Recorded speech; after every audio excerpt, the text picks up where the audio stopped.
ಪುತ್ತೂರಿನ ಮತ್ತು ಮಹಾಲಿಂಗೇಶ್ವರ ದೇವರ ಪಾದಪದ್ಮಗಳಿಗೆ ಹಾಗೆ ಬಲ್ನಾಡು ಉಳ್ಳಾಲ್ತಿ ಅಮ್ಮನವರ ಪಾದಪದ್ಮರಿಗೆ ವಂದಿಸ್ತಾ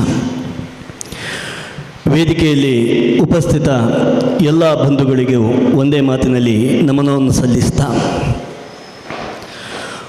ಒಂದು ದುರಂತದ ಕಾಲಘಟ್ಟದಲ್ಲಿ ನಾವು ಸೇರಿದ್ದೇವೆ. ಎಂಥ ಅವಸ್ಥೆ ಇದು ಅಂತಲೇ ಅರ್ಥ ಆಗದಂತಹ ಪರಿಸ್ಥಿತಿ. ಮತ್ತೊಂದು ಕಡೆ ಆಲೋಚಿಸ್ತಾ ಇದ್ದಾಗ ಬರೀ ಹಾಸ್ಯಾಸ್ಪದವಾಗಿಯೂ ಕಾಣುತ್ತೆ ಇದು. ಯಾಕಾಗಿ ಇದ್ದಕ್ಕಿದ್ದಂತೆ ಈ ಹಿಂದೂ ನಾಯಕರ ಮೇಲೆಯೇ ಕರ್ನಾಟಕ ಸರ್ಕಾರಕ್ಕೆ ಕಣ್ಣು? ಯಾಕೆ ಇದ್ದಕ್ಕಿದ್ದಂತೆಯೇ ಗಡಿಪಾರು ನೋಟಿಸುಗಳು, ರೌಡಿ ಶೀಟರುಗಳು? ಆಲೋಚಿಸ್ತಾ ಹೋದರೆ ಉತ್ತರ ಇಲ್ಲ. ದಿನೇ ದಿನೇ ಹಿಂದೂ ಸಮಾಜದಲ್ಲಿ ಹಿಂದೂಗಳೇ ಏಟು ತಿನ್ನುವುದು ಕಾಣುತ್ತದೆ, ಹಿಂದೂಗಳ ರಸ್ತೆಯುದ್ದಕ್ಕೂ ಹೆಣವಾಗಿ ಮಲಗುವುದು ಕಾಣುತ್ತದೆ. ಮತ್ತು ಕೂಡ ಕೇಸು ಹಿಂದೂಗಳ ಮೇಲೆ ಅಂದರೆ ಎಂಥ ತಲೆಕೆಟ್ಟ ಸರ್ಕಾರ ಇದು ಅಂತ ಪ್ರಶ್ನೆ ಮಾಡಬೇಕಲ್ಲ. ಆದರೆ ಉತ್ತರ ಬಹಳ ಸುಲಭ ಇದೆ. ನಾವು ಪುರಾಣಗಳ ಆಧಾರಗಳಲ್ಲಿ, ಉಪನಿಷತ್ತಿನ ಆಧಾರಗಳಲ್ಲಿ ಬದುಕುವಂತಹ ಸನಾತನ ಧರ್ಮ ನಮ್ಮದು. ನಮಗೆ ಪುರಾಣಗಳು ಹೇಳಿಕೊಟ್ಟಿದೆ, ಹಿರಿಯರ ವಾಕ್ಯ ಇದೆ, ವಿನಾಶಕಾಲೇ ವಿಪರೀತ ಬುದ್ಧಿ. ಕರ್ನಾಟಕದ ಕಾಂಗ್ರೆಸ್ ಸರ್ಕಾರಕ್ಕೆ ವಿನಾಶಕಾಲ ಬಂದಿದೆ, ಆದ ಕಾರಣ ವಿಪರೀತವಾದ ಬುದ್ಧಿ ಬಂದಿದೆ ಹೇಳುವುದರಲ್ಲಿ ಸಂಶಯವೇ ಇಲ್ಲ. ಕರ್ನಾಟಕದ ಕಾಂಗ್ರೆಸ್ ಸರ್ಕಾರಕ್ಕೆ ಕೊನೆಯ ಮೊಳೆ ಹೊಡೆಯುವ ದಿನವೇ ಈ ಹಿಂದೂ ಕಾರ್ಯಕರ್ತರ ಗಡಿಪಾರು ಎನ್ನುವುದಲ್ಲಿ ಯಾವ ಸಂಶಯವೂ ಬೇಡ. ಅಲ್ಲದಿದ್ರೆ ಎಂಥ ದುರಂತಾರಿ ಇದು. ಹೇಳುವಾಗ ಹೇಳ್ತಾರಂತೆ, ನಾವು ಮುಸಲ್ಮಾನರ ಮೇಲೆಯೂ ಹಾಕಿದ್ದೇವೆ, ಹಿಂದೂಗಳ ಮೇಲೆಯೂ ಹಾಕಿದ್ದೇವೆ. ಅರೆ, ಯಾವುದೋ ಕಾಂಜಿ ಪಿಂಜಿ ಬ್ಯಾರಿಗಳ ಮೇಲೆ ಹಾಕ್ತಿರಲ್ಲ, ನಾವು ತೋರಿಸ್ತೇವೆ ನಿಜವಾದ ಆಗಂತುಕರು ಯಾರು ಅಂತ. ಹಾಕ್ಲಿಕ್ಕೆ ತಾಕತ್ತಿದೆ ಏನು? ರಾಷ್ಟ್ರೀಯ ಹೆದ್ದಾರಿಯಲ್ಲಿ ದಿನದ 24 ಗಂಟೆಗಳಲ್ಲಿ ಅಕ್ರಮ ಗೋ ಸಾಗಾಟ ಮಾಡುವ ಬ್ಯಾರಿಯ ವಿಳಾಸ ನಿಮಗೆ ಗೊತ್ತಿಲ್ಲ ಪೊಲೀಸರೇ? ಎಲ್ಲಿಯೋ ಒಂದು ಊರಿನಲ್ಲಿ ಅಕ್ರಮ ಕಸಾಯಿಖಾನೆ ಇದೆ ಅಂದರೆ ಸಂಘಟನೆಯವರಿಗೆ ಫೋನ್ ಮಾಡಿ ಕೇಳ್ತೀರಿ ನೀವು, ಆ ಬ್ಯಾರಿನವೋ ಇಲ್ಲಿ ಓಳ್ಬಟ್ರವರ ಪಂಪರ ನಿಮಗೆ ಗೊತ್ತಿಲ್ಲ. ಅಯ್ಯೋ, ಯಾರೋ ಒಬ್ರು ಸಂಘದ ಸ್ವಯಂ ಸೇವಕ ಅಂತ ಹೇಳುವ ಕಾರಣಕ್ಕೆ ನನಗೆ ಬಹಳ ವಿಶೇಷ ಕಾಣೋದು. ನಮ್ಮ ಉಪ್ಪಿನಂಗಡಿಯಲ್ಲಿ ಒಬ್ಬರು ಹಿರಿಯ ಕಾರ್ಯಕರ್ತರಿದ್ದಾರೆ, UG ರಾಧಣ್ಣ ಅಂತ. ಪಾಪ ಯಾವುದಕ್ಕೂ ಹೋಗೋರಲ್ಲ ಅವರು, ಯಾವ ಇದಕ್ಕೂ ಹೋಗುವವರು ಉಗ್ರವಾಗಿ ಹೋಗೋರಲ್ಲ. ವಿದ್ಯಾಸಂಸ್ಥೆಯ ಜವಾಬ್ದಾರಿಯನ್ನು ನಿರ್ವಹಿಸಿರುವ UG ರಾಧಣ್ಣನ ಮನೆಗೆ ರಾತ್ರಿ 12 ಗಂಟೆಗೆ ಪೊಲೀಸರು ಬರ್ತಾರೆ. ಬಂದು ಅವರ ಜೊತೆಗೆ ನಿಂತು ಫೋಟೋ ತೆಗೆದು ಆ ಲೊಕೇಶನ್ ಅನ್ನು ಸೆಂಡ್ ಮಾಡಬೇಕಂತೆ SP ಗೆ. ಇದೇ ಇವರ ಹೆಸರನ್ನು ಕೊಟ್ಟ ಬೀಟು ಪೊಲೀಸರಿಗೆ ಈ ಮಮ್ಮದೆ, ಈ ಇಸ್ಮಲಿ, ಈ ಯಾಕೂಬು, ಬೆತ್ತ ಕಸಾಯಿಗಳು ಯಾಕೆ ಕಾಣುವುದಿಲ್ಲ? ಲವ್ ಜಿಹಾದ್ ಶಕ್ತಿಗಳು ಯಾಕೆ ಕಾಣುವುದಿಲ್ಲ? ಉಪ್ಪಿನಂಗಡಿಯ ರಾಜರಸ್ತೆಯಲ್ಲಿ ಗಾಂಜಾ ಸಾಗಿಸುವವರು ಯಾಕೆ ಕಣ್ಣಿಗೆ ಕಾಣುವುದಿಲ್ಲ? ಅವರ ಮನೆಯ ಲೊಕೇಶನ್ ಎಷ್ಟು ಶೇರ್ ಆಗಿದೆ? ಆದರೆ ನಾನು ಯಾವ ಕಾರಣಕ್ಕೂ ಈ ವಿಚಾರದಲ್ಲಿ ಪೊಲೀಸರನ್ನು ಗುರಿ ಮಾಡುವುದೇ ಇಲ್ಲ. ಯಾಕೆ ಗೊತ್ತಾ? ಬೊಳ್ಳ ಪೋಯ್ ನಾಡೆಗತ್ತ ಬಜಕ್ರೆ ಒಂದುನು ಬೊಳ್ಳ ಮಿತ್ತಿಡ್ದ ಬೈದನು ಬಜಕ್ರೆ ಒಂದೊಂದುಂಡು. ಇವರಿಗೆ ಏನು ಮಾಡಲಿಕ್ಕೆ ಆಗ್ತದೆ? ನಾನು ಪೊಲೀಸರನ್ನು ಖಂಡಿತವಾಗಿಯೂ ಬೈಯುವುದಿಲ್ಲ. ಮೇಲೆಯಿಂದ ಒತ್ತಡ ಬಂದಿದೆ, ಮನಸ್ಸು ಇಲ್ಲದಿದ್ದರೂ ಕೂಡ ಹಾಕಿದ್ದಾರೆ. ಪುತ್ತೂರಿನಲ್ಲಿ ಕೆಲವರ ಮೇಲೆ ಗಡಿಪಾರು. ಹಿಂದೂ ಜಾಗರಣ ವೇದಿಕೆಯಲ್ಲಿ ಅನೇಕ ವರ್ಷಗಳ ಕಾಲ ಕೆಲಸ ಮಾಡಿದ ಒಬ್ಬ ಸಭ್ಯ ಕಾರ್ಯಕರ್ತ ಅಜಿತ್ ರೈ ಹೊಸಮನೆ. ನನಗೆ ಗೊತ್ತಿರುವ ಹಾಗೆ ಅವರ ಮೇಲೆ ಯಾವುದೇ FIRಗಳಿಲ್ಲ, ಯಾವುದೋ ಒಂದು ಸಣ್ಣ ಪುಟ್ಟದ್ದು ಇರಬೇಕು. ಇದ್ದಕ್ಕಿದ್ದಂತೆ ಅವರನ್ನು ಯಾಕೆ ಗಡಿಪಾರು ಅಜಿತ್ ರೈಗಳನ್ನು? ಪ್ರಶ್ನೆ ಮಾಡಿದರೆ ಉತ್ತರವೇ ಇಲ್ಲ ಅಂತ. ಆ ಮನೀಷನ ಮೇಲೆ ಮನೀಶ್ ಮಾಡಿದ್ದೇನು? ಅವರು ಮಾಡ್ತಾ ಇರೋದು ಹಿಂದುತ್ವದ ಕೆಲಸ, ಅಜಿತ್ ರೈಗಳು ಮಾಡ್ತಾ ಇರುವುದು ಹಿಂದುತ್ವದ ಕೆಲಸ. ಅವರ ಹೆಸರನ್ನು ಕೊಟ್ಟಪ್ಪ ಆ ಬೀಟ್ ಪೊಲೀಸು ಅಥವಾ ಇತರರು ಯಾರು ಅಂತ ಬೇಕಲ್ಲ. ಇದೆಲ್ಲ ದುರಂತ ಅಂತ ಕಾಣುವುದಿಲ್ವ ನಮಗೆ? ಎಲ್ಲಿವರೆಗೆ ತಲುಪಿತು ಕಾಲಘಟ್ಟ? ನಾನೊಬ್ಬ ಹಿಂದೂ ಅಂತ ಎದೆ ತಟ್ಟಿ ಹೇಳುವುದು ತಪ್ಪೇನು? ನನಗನ್ಸತ್ತೆ ಇತ್ತೀಚೆಗೆ ಒಬ್ಬರು ಸರಕಾರಿ ವೈದ್ಯರಿಗೆ ಅನ್ಯಾಯವಾದಾಗ ಅರುಣಣ್ಣನ ಸಹಿತ ಎಲ್ಲರೂ ಮಾರ್ಗದಲ್ಲಿ ಕೂತ್ರಲ್ಲ, ಅದರಲ್ಲಿ ಮಾರ್ಗದಲ್ಲಿ ಯಾರೆಲ್ಲ ಎದುರಿದ್ರು ಅವರನ್ನೆಲ್ಲ ಬಹುಶಃ ಫೋಟೋ ಹೋಗಿದೆ ಅಂತ ಕಾಣುತ್ತದೆ. ಇದೆಲ್ಲ ದುರಂತ. ಇದು ನ್ಯಾಯವನ್ನು ಕೇಳಬಾರದು. ಆದರೆ ನಮಗೊಂದಿದೆ ಹೆಮ್ಮೆ, ನಮಗೆ ಸಂಘಟನೆ ಹೇಳಿಕೊಟ್ಟಿದೆ, ಅರೆ ತಪ್ಪು ಮಾಡಿದರೆ ಅಪ್ಪನನ್ನು ಬಿಡಬಾರದು ಅಂತ ಸಂಘಟನೆ ಹೇಳಿಕೊಟ್ಟಿದೆ. ನಾವು ಅದನ್ನು ಲೆಕ್ಕಿಸುವುದೇ ಇಲ್ಲ. ನಿಮ್ಮ ಗಡಿಪಾರು, ನಿಮ್ಮ ರೌಡಿ ಶೀಟರ್, ಸಾವಿರ ಇಂಥ ಸಮಸ್ಯೆಗಳು ಬಂದರೂ ಕೂಡ ಹೆಗಲು ಕೊಡುವುದಕ್ಕೆ ಸಾಧ್ಯ ನಮಗೆ. ಯಾಕೆ? ನನ್ನದೆಂಬುದೇನಿಲ್ಲ, ನನ್ನ ಸಾಧನೆಯಲ್ಲ, ತಾಯ ಗೌರವಕ್ಕೆ ಮುಡಿಪು ಅಂತ ಹೇಳಿಕೊಟ್ಟಂತಹ ರಾಷ್ಟ್ರೀಯ ಸ್ವಯಂ ಸೇವಕ ಸಂಘದ ಸ್ವಯಂ ಸೇವಕರು ನಾವು. ಅರುಣಕುಮಾರ್ ಪುತ್ತಿಲರಿಗೆ ಗಡಿಪಾರು ಅಂತ ಹೇಳುವಾಗ ಎಲ್ಲರಿಗೊಮ್ಮೆ ನಾಯಕರಿಗೆ ಹೀಗಾದರೆ ಸಾಮಾನ್ಯನ ಗತಿ ಏನು ಅಂತ ಕಂಡದ್ದಿದೆ. ನಾನು ಎಲ್ಲ ಸಮಯದಲ್ಲೂ ಅರುಣ್ ಪುತ್ತಿಲರ ಜೊತೆಗೆ ಇಲ್ಲದಿದ್ದರೂ ಕೂಡ ಅವರ ಬೆಳವಣಿಗೆಯನ್ನು ನನ್ನ ಬಾಲ್ಯದಿಂದಲೇ ನನ್ನ ಸಂಘಟನೆಯ ಜೀವನದಲ್ಲಿಯೂ ನಾನು ನೋಡಿಕೊಂಡು ಬಂದವನು. ನಾವು ಒಂದೇ ಸಂಘಟನೆಯಲ್ಲಿ ಕೆಲಸ ಮಾಡಿದವರಲ್ಲ, ಆದರೂ ಕೂಡ ಅವರ ತಾಕತ್ತೇನು ಎನ್ನುವುದನ್ನು ನೋಡಿಕೊಂಡು ಬಂದಿದ್ದೇನೆ. ಇತ್ತೀಚಿನ ದಿನಗಳಲ್ಲಂತೂ ಸಾಮಾಜಿಕ ಜಾಲತಾಣವನ್ನು ಓಪನ್ ಮಾಡಿದಾಗ ಬರೆಜೇರದಲ್ಲಿಗೆ ಅರುಣಕುಮಾರ್ ಪುತ್ತಿಲ ಭೇಟಿ, ಸತ್ತ ಮನೆಗೆ ಭೇಟಿ, ಇದನ್ನೇ ಕಾಣ್ತಾ ಉಂಟು ಹೊರತು ಅವರು ದಿವಸದ 24 ಗಂಟೆಯಲ್ಲಿ ಯಾವಾಗ ನಿದ್ದೆ ಮಾಡ್ತಾರೆ, ಯಾವಾಗ ಊಟ ಮಾಡ್ತಾರೆ ಅಂತಲೂ ಗೊತ್ತಿಲ್ಲ. ದಿವಸಕ್ಕೆ ಅಷ್ಟು ಸಮಯವನ್ನು ಸಮಾಜಕ್ಕಾಗಿ ಕೊಡುವಂತಹ, ಬಾಯಿ ಎತ್ತಿದ್ರೆ ಹಿಂದುತ್ವವನ್ನು ಮಾತನಾಡುವ ಅಂಥ ನಾಯಕನನ್ನು ಗಡಿಪಾರು ಮಾಡ್ತೀರಿ ಅಂದರೆ ಅದು ಎಲ್ಲಿಗೆ ಗಡಿಪಾರು ಮಾಡಿದ್ದು? ಭಾರಿ ಒಳ್ಳೆಯದದು. ಅಲ್ಲಿಗೆ ಮಾಡಬೇಕಿತ್ತು. ಯಾಕೆ ಗೊತ್ತಾ? ನಾವು ಎಲ್ಲಿ ಹೋದರೂ ಕೂಡ ಮಾಡುವುದು ಹಿಂದುತ್ವದ ಕೆಲಸವನ್ನೇ ಅಲ್ವಾ? ಅಲ್ಲಿ ಸ್ವಲ್ಪ ಹಿಂದುತ್ವ ಮಲಗಿದೆ, ಅಲ್ಲಿಯೂ ಎಬ್ಬಿಸುವುದಕ್ಕೆ ನಮಗೆ ಕ್ಷಣಗಳೇ. ಅಲ್ಲಿ ಹೋದರೂ ಅಲ್ಲ, ಆಗುವುದಿಲ್ಲ, ಗಡಿಪಾರ ಆಗುವುದಿಲ್ಲ, ಅದು ಬೇರೆ ವಿಷಯ. ಅಲ್ಲಿ ಹೋದರೂ ಕೂಡ ಹಿಂದುತ್ವವನ್ನೇ ಎತ್ತಿ ಬರುವುದು ಅಂತ. ನೀವು ಅಲ್ಲಿ ಹೋದರೆ ನಮಗೆ ಇವನನ್ನು ಮಲಗಿಸಬಹುದು, ಮುಗಿಸಬಹುದು ಹೇಳುವ ಕೆಲಸವನ್ನು ಬಿಟ್ಟು ಬಿಡಿ. ಅಂಡಮಾನ್ ನಿಕೋಬಾರಿಗೆ ಕಳಿಸಿದ್ರು, ಅಲ್ಲಿ ಕೇಸರಿ ಧ್ವಜವನ್ನು ಒತ್ತಿ ಬರುವ ಹಿಂದೂ ಸೇನೆ ಇದು. ಇದನ್ನು ನೆನಪಿಡಿ ಅಷ್ಟೇ. ಆಲೋಚಿಸಬೇಕು.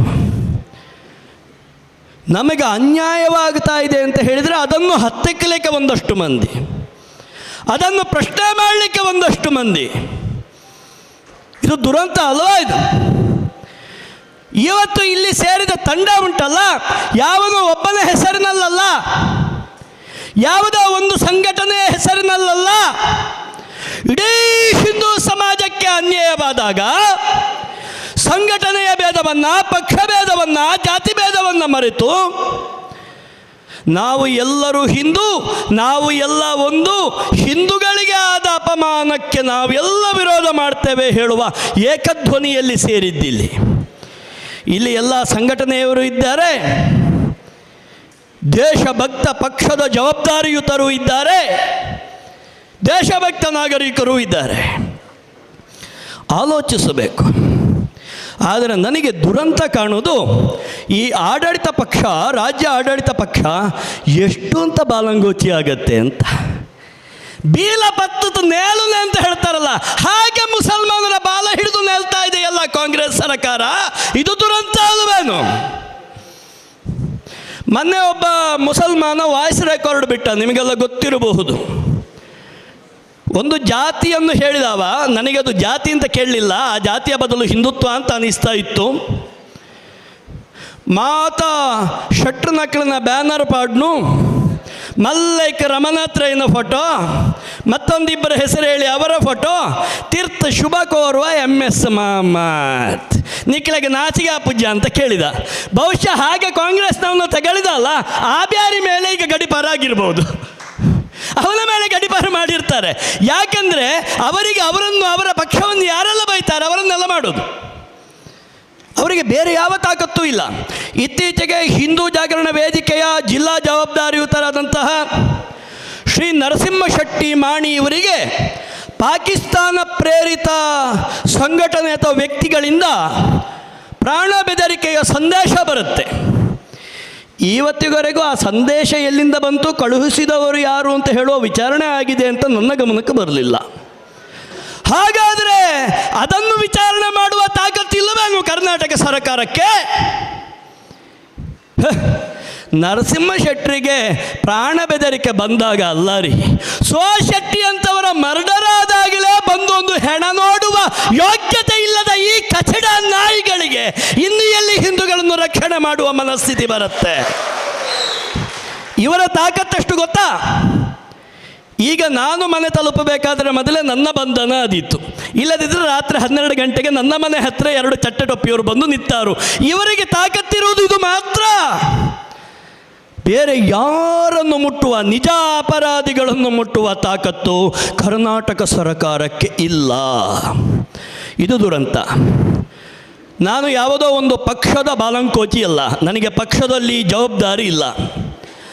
ಆದರೂ ನಾನು ಈ ದುರಂತವನ್ನು ಮತ್ತೆ ಮತ್ತೆ ಕರ್ನಾಟಕ ಸರ್ಕಾರವನ್ನು ಯಾಕೆ ಹೇಳ್ತೇನೆ ಅಂದರೆ, ಯಾಕೆ ಹಿಂದೂಗಳ ವಿರೋಧವನ್ನೇ ಮಾಡಿಕೊಂಡು ಬದುಕುತ್ತೀರಿ? ನಾನು ಪುತ್ತೂರಿನ ತಥಾಕಥಿತ ಕಾಂಗ್ರೆಸ್ ನಾಯಕರಿಗೂ ಕರ್ನಾಟಕ ರಾಜ್ಯದ ಕಾಂಗ್ರೆಸ್ ನಾಯಕರಿಗೂ ಈ ವೇದಿಕೆಯ ಮುಖಾಂತರ ಒಂದು ಮಾತನ್ನು ಹೇಳೋದಕ್ಕೆ ಇಷ್ಟಪಡ್ತೇನೆ. ಕಾಂಗ್ರೆಸ್ ಪಕ್ಷದಲ್ಲಿ ಇರುವ ಹಿಂದೂ ಹೆಸರಿನ ನಾಯಕರೆನಿಸಿಕೊಂಡವರು ಗಮನ ಇಟ್ಟು ಒಮ್ಮೆ ಕೇಳಿ, ನಿಮ್ಮ ಹೆಸರಿನಲ್ಲಿ ಯಾವ ಗಳಿಗೆಯವರೆಗೂ ರಾಮನ ಹೆಸರಿರುತ್ತೋ, ರಮಾನಾಥನ ಹೆಸರಿರುತ್ತೋ, ಅದು ಎಲ್ಲವೂ ಹಿಂದೂಗಳದ್ದೇ ಹೆಸರು ಅಂತ ಮುಸಲ್ಮಾನರಿಗೆ ಗೊತ್ತಾಗಿದೆ. ಮೊನ್ನೆ ಒಬ್ಬ ವಾಯ್ಸ್ ಮೆಸೇಜ್ ಕಳಿಸಿದ್ದಾನೆ.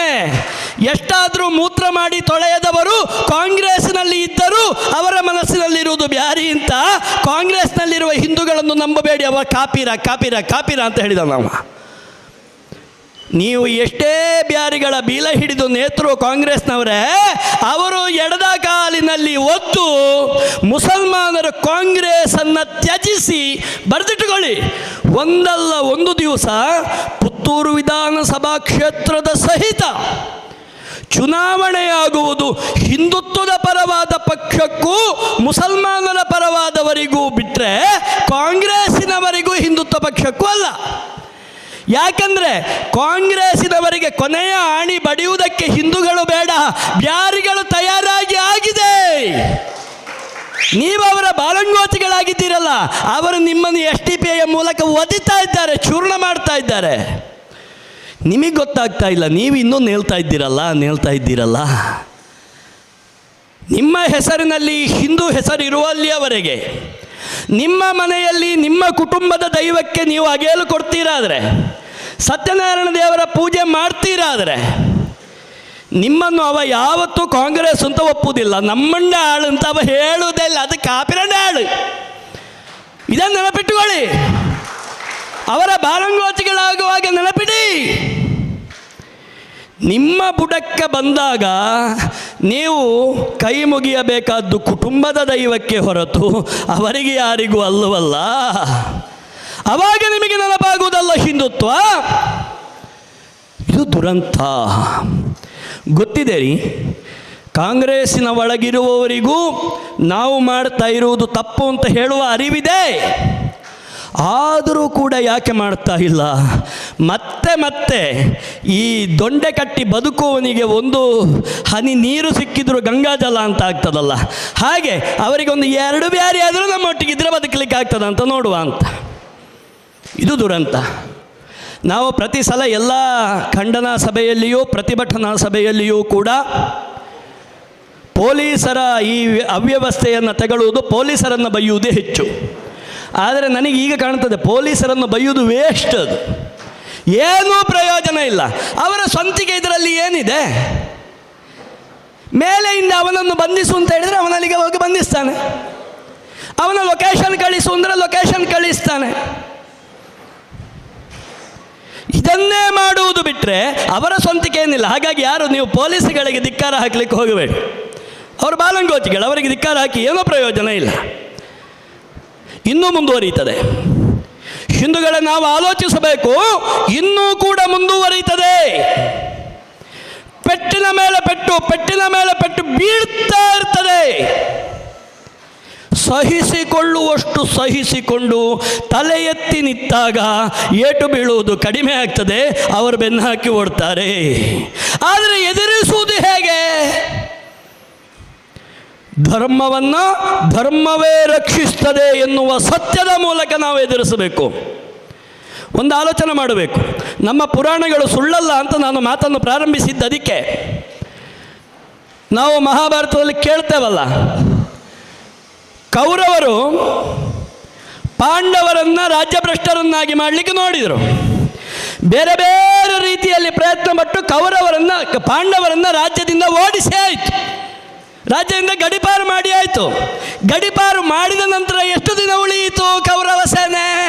ಬೆರಳೆಣಿಕೆಯ ದಿನ ಮಾತ್ರ ನಾಶ ಆಯಿತು, ನಾಶ ಆಯಿತು, ನಾಶ ಆಯಿತು ಕೌರವ ಸೇನೆ. ರಾಮ ವನವಾಸದಲ್ಲಿ ಇದ್ದರೂ ಕೂಡ ರಾಮನನ್ನು ಗಡಿ ದಾಟಿಸಲಿಕ್ಕೆ ನೋಡಿತು ರಾವಣ ಸೇನೆ. ರಾಮ ಗಡಿಪಾರು ಆದದ್ದೇ ತಡ. ಎಷ್ಟು ದಿವಸ ಉಳಿಯಿತು ರಾವಣ ಸೇನೆ? ಬೆರಳೆಣಿಕೆಯ ದಿನ ಮಾತ್ರ. ಪಾಂಡವರು ಎನ್ನುವ ನ್ಯಾಯವನ್ನು ಗಡಿಪಾರು ಮಾಡಿದ ಕೌರವ ಸೇನೆ ಉಳಿಯಲಿಲ್ಲ.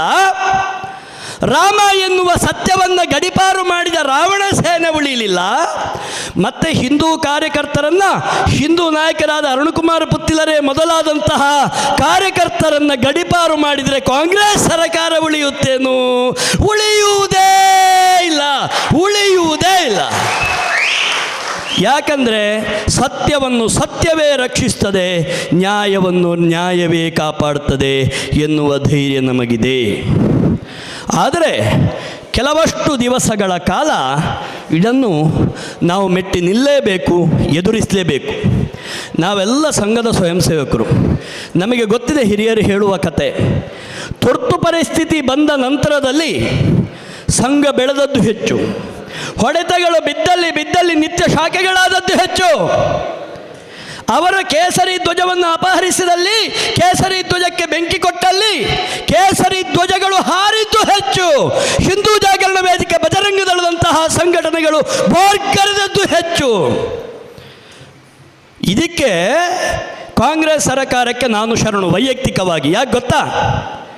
ನನ್ನಂತೆ ವೈಯಕ್ತಿಕ ಸಮಸ್ಯೆಯಿಂದಾಗಿ ಸಂಘಟನೆಯ ಜವಾಬ್ದಾರಿಯಿಂದ ಹಿಂದುಳಿದು ಸಮಾಜದ ಕೆಲಸದೊಟ್ಟಿಗೆ ಸೇರಿಕೊಳ್ಳಿಕ್ಕಾಗದೆ 1 ವರ್ಷದಲ್ಲಿ ಇದ್ದವನನ್ನೂ ಕೂಡ ಹಿಂದೂಗಳಿಗೆ ಸಮಸ್ಯೆ ಬಂದಾಗ ವೇದಿಕೆ ಏರಿ ಮೈಕದ ಎದುರು ಮಾತನಾಡುವ ಹಾಗೆ ಮಾಡಿದ ಆ ಗೃಹ ಸಚಿವನಿಗೂ ಆ ಮುಖ್ಯಮಂತ್ರಿಗೂ ಒಂದು ದೊಡ್ಡ ನಮಸ್ಕಾರ. ಎಲ್ಲರನ್ನು ಎಬ್ಬಿಸಿದೆಯಲ್ಲ ಮಾರಾಯ ಸಿದ್ದರಾಮಯ್ಯ, ಹೀಗೆ ಎಬ್ಬಿಸ್ತಾ ಇರು. ಒಬ್ಬನಾಗಿ ಹೇಳ್ಬೋದು, ಪುತ್ತೂರಿನಲ್ಲಿ ಕೇಸರಿ ಕಲರಿನ ಒಳಗೆ ಸ್ವಲ್ಪ ಹೀಗಿದೆ, ನಮ್ಮ ಒಳಗೆ ಒಂದು ಸಣ್ಣ ಭೇದಗಳಿತ್ತು. ಆದರೆ ಸಿದ್ದರಾಮಯ್ಯ ಉಪಕಾರ ಮಾಡಿದ, ಎಲ್ಲವನ್ನು ಮರೆತು ಬಿಡಿ, ನೀವೆಲ್ಲ ಒಂದಾಗಿ ಅಂತ ಒಟ್ಟು ಮಾಡಿದ. ಅವ ಗಡಿಪಾರು ಮಾಡುವಾಗ, ರೌಡಿ ಶೀಟರ್ ಹಾಕುವಾಗ, FIR ಮಾಡುವಾಗ ಅವ ಬಜರಂಗ, ಇವ ಜಾಗರಣ, ಇವ ಪುತ್ತಿಲ ಪರಿವಾರ, ಅವ BJP ನೋಡ್ಲೇ ಇಲ್ಲ. ಅವನಿಗೆ ಗೊತ್ತುಂಟು ಇವರ ಕುತ್ತಿಗೆಯಲ್ಲಿರುವ ಕೇಸರಿ ಒಂದೇ ಅಲ್ವಾ, ಪ್ರಣಾಮ ಮಾಡುವ ಭಗವಧ್ವಜ ಒಂದೇ ಅಲ್ವಾ, ಇವರೆಲ್ಲ ಒಂದೇ ಅಂತ ಅವ ತೀರ್ಮಾನ ಮಾಡಿದ. ಅವನೇ ತೀರ್ಮಾನ ಮಾಡಿದ್ದಾನೆ. ಇನ್ನು ನಮಗೆ ಒಪ್ಪಲಿಕ್ಕೇನು ಜಾಡ್ಯ? ಒಪ್ಪಬೇಕು, ನಾವೆಲ್ಲ ಒಂದೇ. ಈ ಸಭೆಯಲ್ಲಿ ಎದೆದಟ್ಟಿ ಹೇಳ್ತೇವೆ, ತಾಕತ್ತಿದ್ರೆ ಮುಂದಿನ ಬಾರಿ ಎದುರಿಸು ಬಾ. ಇದು ನಿನ್ನ ತಾಕತ್ತು, ನಮ್ಮ ತಾಕತ್ತು ನೋಡಿ ಬಿಡುವ. ಹಾಕೊಂದು 2 ವರ್ಷ, ಒಂದು 2 ವರ್ಷ ನಿನ್ನ ರೌಡಿ ಶೀಟರ್, ನಿನ್ನ ಗಡಿಪಾರು, ನಿನ್ನ ಬೆದರಿಕೆ ಬರಲಿ. ಆನಂತರ ಇಲ್ಲಿಗೊಂದು ಕೈ ಇಟ್ಟು ಮನೆಯಲ್ಲೇ ಕೂತ್ಕೊಳ್ಬೇಕು ಮಗನೇ, ಮತ್ತೆ ನಿನಗೆ ದಿಕ್ಕೇ ಇಲ್ಲ. ಇದು ಹಿಂದುತ್ವದ ತಾಕತ್ತು. ಇದನ್ನು ಪ್ರದರ್ಶನ ಮಾಡುವುದಕ್ಕೆ ವೇದಿಕೆ ಸಿಕ್ಕಿದೆ. ಇದು ಎಲ್ಲವೂ ಜಗನ್ನಿಯಾಮಕನ ಇಚ್ಛೆ. ಒಡೆದು ಹೋಗುತ್ತಾ ಇದ್ದಂತಹ ಹಿಂದೂ ಸಮಾಜವನ್ನು ಜೋಡಿಸುವುದಕ್ಕೆ ಕಷ್ಟ ಕಾಲವೇ ಬರಬೇಕಾಯಿತು. ಈ ಕಾಲದಲ್ಲಿಯೂ ನಾವು ನಿದ್ದೆ ಬಿಡಲಿಲ್ಲ ಅಂತಾದರೆ, ಈ ಕಾಲದಲ್ಲಿಯೂ ನಾವು ಸ್ವಯಂ ಪ್ರತಿಷ್ಠೆ ಬಿಡಲಿಲ್ಲ ಅಂತಾದರೆ, ಈ ಕಾಲದಲ್ಲಿಯೂ ನಾನೇ ದೊಡ್ಡವ ಅಂತ ಹೇಳುವ ಕಳ್ಳು ಬುದ್ಧಿಯನ್ನು ಬಿಡಲಿಲ್ಲ ಅಂತಾದರೆ, ನಾವು ಎಲ್ಲ ಬೇರೆ ಬೇರೆಯಾಗಿ ಹೊಡಿತೇವೆ, ನಮ್ಮನ್ನು ಅವ ಧೂಳಿಪಟ ಮಾಡ್ತಾನೆ. ಆದರೆ ಅದು ಸಾಧ್ಯ ಇಲ್ಲ. ಯಾಕೆ? ನಾವು ಎಲ್ಲವನ್ನು ಬಿಟ್ಟಾಗಿದೆ, ಎಲ್ಲರೂ ಒಂದು ಅಂತ ಘೋಷಣೆ ಮಾಡಿ ಆಗಿದೆ. ಈ ಸಂದೇಶವನ್ನು ಕೊಡುವುದಕ್ಕೆಯೇ ಈ ಸಭೆ, ಈ ಸಂದೇಶವನ್ನು ಕೊಡುವುದಕ್ಕೆ ಈ ಸಭೆ. ಆಲೋಚಿಸಬೇಕು ಬಂಧುಗಳೇ.